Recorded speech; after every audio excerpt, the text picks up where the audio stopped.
Today, we will discuss about the most popular book of the century, which has just celebrated its 50th anniversary, has 18 million copies in print, and translated in 40 languages around the world. Isn't that amazing? And also, the book has won the Pulitzer Prize in 1961 and was made into Academy Award winning film. Most of the viewers already knew it. It is none other than To Kill a Mockingbird, written by Harper Lee.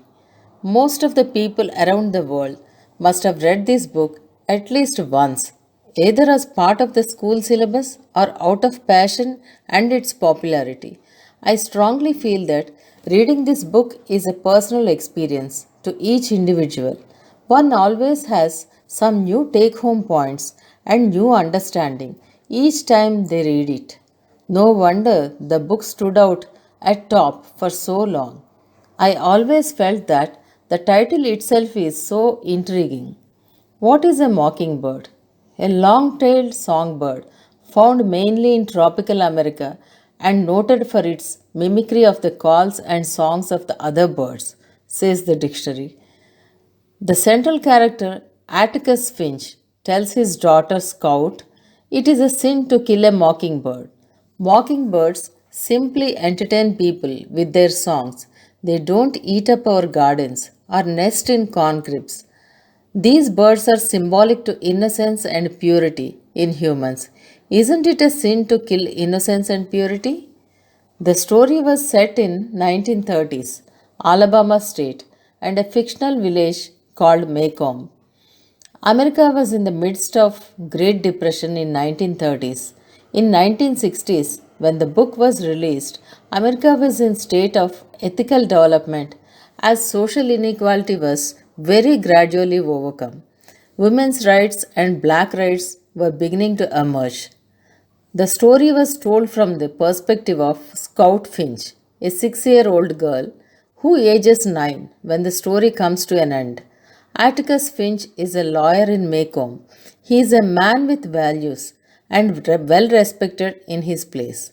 At home front, he is a widower with 2 children, a boy called Jem and Girl Scout. They both play with their friend Dill all the time. Atticus is a very unconventional father. He teaches values and right perspective to his children. In one of the famous quotes, Atticus says, shoot all the blue jays you want, if you can hit them. But remember, it's a sin to kill a mockingbird. By saying this, he meant law is different from moral. What is legal need not be ethical. His children learn from seeing him that being unconventional and standing up for right things is not easy. He tries to teach his children being polite and kind even to their racist neighbors. Here comes another famous quote in this context. You never really understand a person until you consider things from his point of view, until you climb inside of his skin and walk around in it.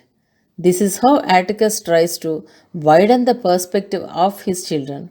Scout is an exceptionally intelligent girl for her age. She is definitely wiser than her years. Jem and Scout try to understand and relate to their father. The main storyline is a black man, Tom Robinson, in Macomb, was falsely accused of raping a white woman. The case was given to Atticus to defend the man. That provokes local people, and the family had to face their wrath. Though Atticus presents adequate defense, Tom Robinson gets convicted and killed while trying to escape the custody. The most important theme of the book is exploration of moral nature of human beings, that is, whether people are essentially good or essentially evil. One of the reasons for the success of the novel is its engaging characters, and this is because these are based on real life people. To Kill a Mockingbird is a work that is based on lives of real people and a specific period of time, but ultimately it is a work of fiction. To Kill a Mockingbird is still relevant today because human society hasn't really gotten out of the inequalities. Have we really put an end to racism and inequalities? We are still surrounded by economic, environmental, social, moral inequalities and injustice. What would Atticus or Harper Lee has to say about these issues today? Finally, To Kill a Mockingbird is known for its famous quotes. The most popular one is shoot all the blue jays you want if you can hit them. But remember, it's a sin to kill a mockingbird. I think this is the most popular quote of the book. But my favorite quote from this work is you never really understand a person until you consider things from his point of view, until you climb inside of his skin and walk around in it. I find the second half of the sentence, that is, until you climb inside of his skin and walk around in it, is the most intense thought and expression I have ever come across. By the way, what is your favorite quote of the book?